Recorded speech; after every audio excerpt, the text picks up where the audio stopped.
There's a story that happened to my dad a while back, a long time ago when he was a kid. So when my dad was like, I think 17, 18, or 19, around his teenager years, he moved to Fontana. And he moved to Fontana in this house. In that house, he always felt bad vibes, bad energy, like, it was just bad. And my grandma, she felt it too, so she noticed it. So she would go around the house praying for it, praying over my dad, praying over his brothers and sisters, like praying for the house every day, because she felt something bad, something negative from the house. And she did that for years. They moved out of the house. They moved down to San Bernardino. A couple years later, that a new family moved into the house, 3 family members, and they moved into the house, and the daughter coincidentally moved into the same room my dad was in. They also said that they felt bad vibes from the house and too. And a couple years later, the girl ended up herself in the room. That's what that was in that house. Something in that house was trying to get us to off ourselves. It was a sad story to tell, and I was like, whoa, like that got me like, whoa, that got me thinking. I was like, pretty fucked up story. Blood-curdling facts that you wish you never knew. Part 31. Ever since she was a little girl, Jewel Shuping wanted to be blind. So in 2006, she poured drain cleaner in her eyes and blinded herself permanently, and now she says that she's happier than ever. Thanks to FDA regulations, only 10 insects and 35 fruit fly eggs are allowed in a single box of raisins. Cavities are actually contagious, and they can be passed from one person to another by kissing or sharing food. If you've ever donated blood, that blood could be in someone else's boner right now. The man in this photo is an American college student named Otto Warmbier, who's begging for mercy as he's on trial for allegedly stealing a poster in North Korea. Luckily, he returned back to the US, but he had irreversible brain damage, dying just 6 days later. In 2008, Bruce Pardo snuck into his ex's Christmas party and torched it with a gift-wrapped flamethrower. These 5 Australian children were playing in a bouncy castle when suddenly it was lifted 30 feet in the air by a gust of wind. Unfortunately, they were thrown out of the castle mid-air and plummeted to their deaths.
Caution, as there is a police sketch shown in this story that some people find distressing. Welcome to Creep Time on TikTok with Silas Dean. This is the disappearance of Zeb Quinn. On January 2nd of 2000, 18-year-old Zeb Quinn leaves his shift at work to go look at buying a new car with his friend Robert. Surveillance footage from a gas station confirms that they were together, but then Zeb's pager goes off and he has to make an emergency call at a payphone. Allegedly, Zeb doesn't say what the call is about and then abruptly cancels their plans. The next day, his job gets a call saying that he's going to be out sick, but they realize that it wasn't Zeb on the phone. It was actually Robert pretending to be Zeb. He later goes on to say that Zeb had contacted him asking him to call him out sick from work as a favor. But all of this is very suspicious, so Zeb's mother reports her son missing. On January 6th, Zeb's car is discovered right outside the hospital where his mother works. It was found with lips drawn on the window in lipstick, a live puppy inside, and a jacket that did not belong to him. Witnesses reported seeing this woman driving the car just before it was reported to police. She's gone before the car is reported, and she has never been identified, nor has Zeb ever been found. One of the newer developments is that the friend Robert was actually convicted of a murder which was unrelated in 2015, which prompted a search warrant. Police found elements of fabrics and unknown particles that they deemed sufficient to be able to connect and prove his involvement in Zeb's disappearance. I don't know why the details of this are so murky and why they won't say what they found, but as of 2021, Robert has been charged with the murder. But there are still gaps in this story about what evidence turned up and exactly who this woman was who was seen in the car.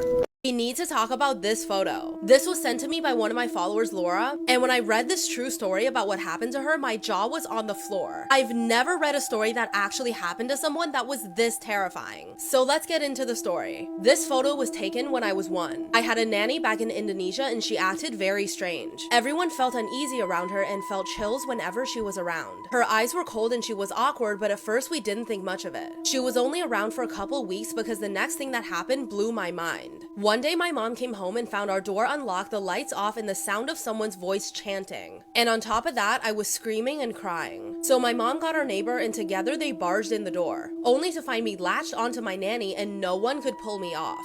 They had to perform some kind of exorcism in order to get my arms off of her. And then she started mumbling under her breath saying, "This is impossible, usually they be by now." Later, we found out there was a group of people in a satanic cult that went around nearby towns pretending to be nannies so they can perform sacrifices to the devil and pretend it's an accident. In return, they were promised fame and money. And based on the words this lady mumbled after the ritual, it's clear that this isn't the first time she's performed this sacrifice. I only found this out months ago, but every time I see this photo, I feel chills down my spine. Oh my God. Thank you so much, Laura, for letting me share this story, and I'm so glad you're okay now. If you have a scary, strange, or just plain crazy story that happened to you or someone you know, send it to me because I would love to read your story. And follow for more.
Has to be one of the scariest videos I've ever seen. No ghosts, no spirits, real life. A young female real estate photographer was taking photos for her job one day. She happened to be in an occupied house. The resident began following her around. She says this wasn't unusual, so she didn't think anything of it, until she started noticing multiple locks on certain doors, and even a camera pointed toward one of these doors. When she goes upstairs, a man comes out of one of the rooms. What happens next is straight out of a horror film. You have to see the video for yourself. Okay, so I took pictures of this house, and this guy was following me around like the whole time, which isn't unusual, but he was a little bit strange, and there was like 6 people living in this house, and it's a hoarder house. But I also noticed they have like 3 locks on the door, and then down here they have locks, and then going up here they have a camera and it's facing this door. Anyway, a roommate comes out of this door and he asks them if he should lock the door and kidnap me. And I said, immediately, people know where I am. And then he laughed and said, no one would ever hear from you again. Bro, I did not even finish this house. I immediately left. I was like, nope, dipped the out. You can see me right there. Hello. But yeah, pretty sure I maybe almost got kidnapped, but I don't really know. If you're a woman and you've ever had any close calls like this, let me know in the comments below. We need to spread awareness that things like this really happen.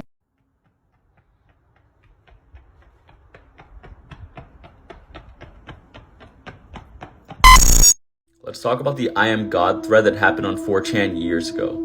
So it starts off somebody posting about their friend having weird computer issues. A friend of mine recently had his computer sent into the shop because he thought he downloaded some kind of virus. Weird stuff also keeps happening at their friend's house as well. He's having issues with lights and his TV turning on and off. And the strangest part, he keeps finding these weird text files and images all over his computer. He questioned if this could be some kind of paranormal entity that's messing with the electronics and the house. One person asked what kind of files, and as you can see above me, it's pretty creepy. This is the one his friend had saved, and then he posted another one at the very bottom. This got the entire thread speculating what it could be. Many were saying this is just a broken off piece of Florida that was heavily edited. Somebody got thinking it could be a single image, sort of like a puzzle that you have to piece together. After the poster posts more images, people start to piece together a face. This thing looks super demonic right away. Referencing back to this sequence right next to me right here, users found out that this is I am, translated from Welsh. Users on the thread also took the binary codes from those files and it translated to God. So now they have the image and the text figured out and it translates to I am God. Now obviously after hearing this news, his friend is absolutely terrified. His friend decides to sleep over at his place. After his friend is packing up to leave, he sees a light go off. He decides to record a video. Let me play that for you guys right now.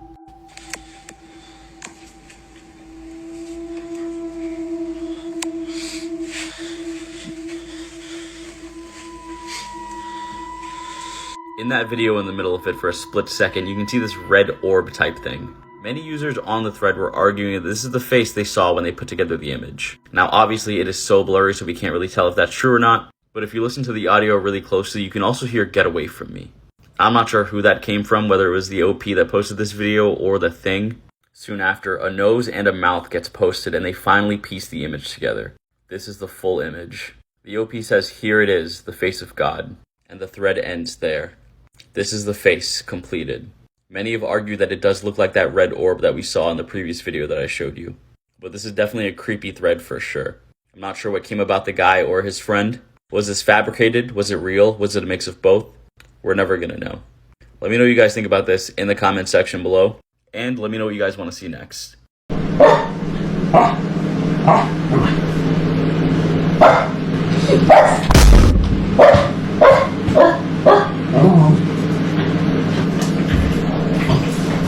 Another scary story. Make sure you're tuning in for all these scary stories. So this one is a scary story about my granddad. So back in Pakistan in late 1970s, after a few years after my dad was born, my granddad used to ride to and from work on a Yamaha motorbike. He used to finish work at 11 p.m. and he used to take a shortcut through the fields on his way home. Oh, the fields in India at night or Pakistan, so scary. Like, picture that, imagine that, okay? One day, while riding through the fields in the middle of the night, he sees a woman who stood near the field he was going through, which was odd at that time, but he didn't think anything of it. Until he got close and she called out his name. No, this is a very small village, so everyone knew each other. So he thought, okay, it might be a family friend. He stopped and turned the bike off and asked, "Who is it?"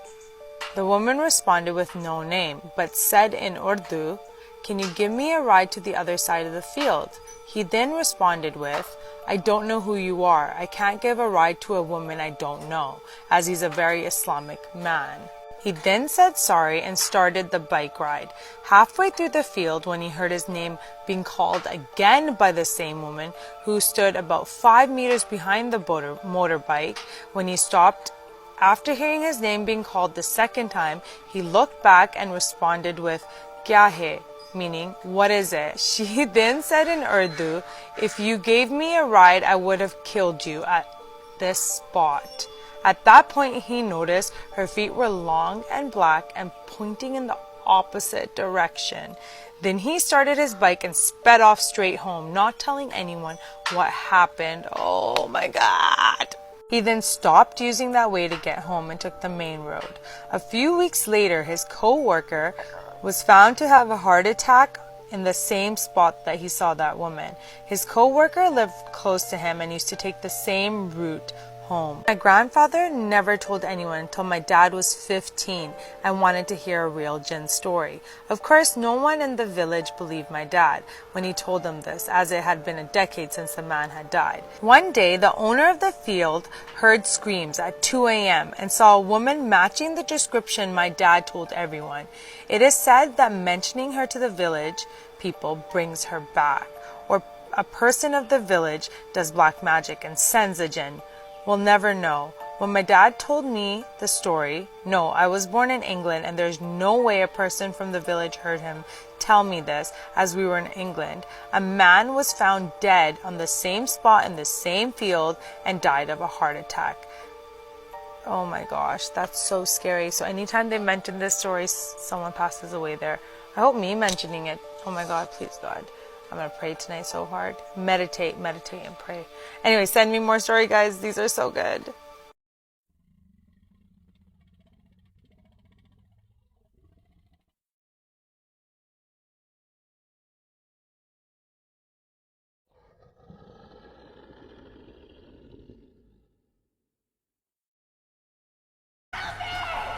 After a break-in at their home in Portsmouth in Southwest Houston. The homeowners had left for work.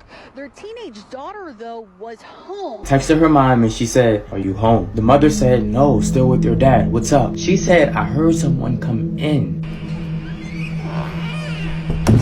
The house? Is Peter home? I don't know. I've been in my room. I don't think so because he was supposed to work till 12 tonight, 12 a.m. Are you sure you heard the door then? Question mark. Now, at this point, Emily know that she heard somebody. She's 100% positive that somebody is in her house downstairs right now. So, she know that her parents, they wasn't coming home so soon yet. So she tried to text her mom to hurry up and make sure her mom not home. Peter working home until night. I guess that's her brother. Somebody's downstairs. Let's see what happens. Emily says, "Mom, there's someone in the house." "What? Who is it?" "Mom, I don't know. There's some man walking around downstairs." "Mom, I'm scared. What do I do?" I can't lie. Immediately what I would do, I would lock the door, open up that window, get on the roof and just stay on the roof. So listen to what the mother said. "Emily, find somewhere to hide right now. I'm calling the police. Lock your door right now. Hide somewhere in your room, okay?" "Okay, I'm in the closet." The closet? And the mom don't make it any better. She said, "Okay, good, sweetie. I'm on the phone with the police. Don't make any noise at all. Stay in the closet until you hear the police come inside the house." Now, what's wrong with this is simply your door lock. He knows you in there. It's only really 2 spots you can hide in your room: under the bed or in the closet.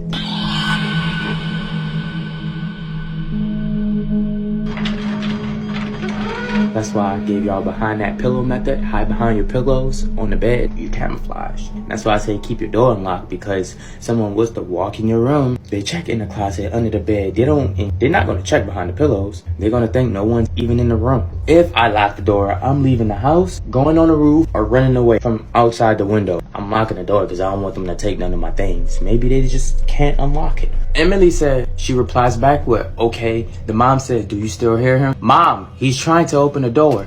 "Emily, please just be quiet. You're going to be okay. The police are almost there." Emily, they no longer text back and forth. So something must have happened. Now, what happened that night when Emily stopped replying to her mother is when that man came inside and she knew a man was inside. And when he walked up to her door, maybe he heard her as she was replying to her mom. And when he was fidgeting with the door, he knew it was locked. He was trying to break down the door, but couldn't. During that moment of him trying to break down the door, she was too scared to reply. Like, she didn't want to make any noise at all. Luckily, the man could not get inside the room, and the police arrived. When the police arrived, that man was gone. This guy was just an intruder wanting to steal some things in a house. Maybe he was walking down the street, they had their blinds open and he seen something he wanted. Or maybe they just look rich.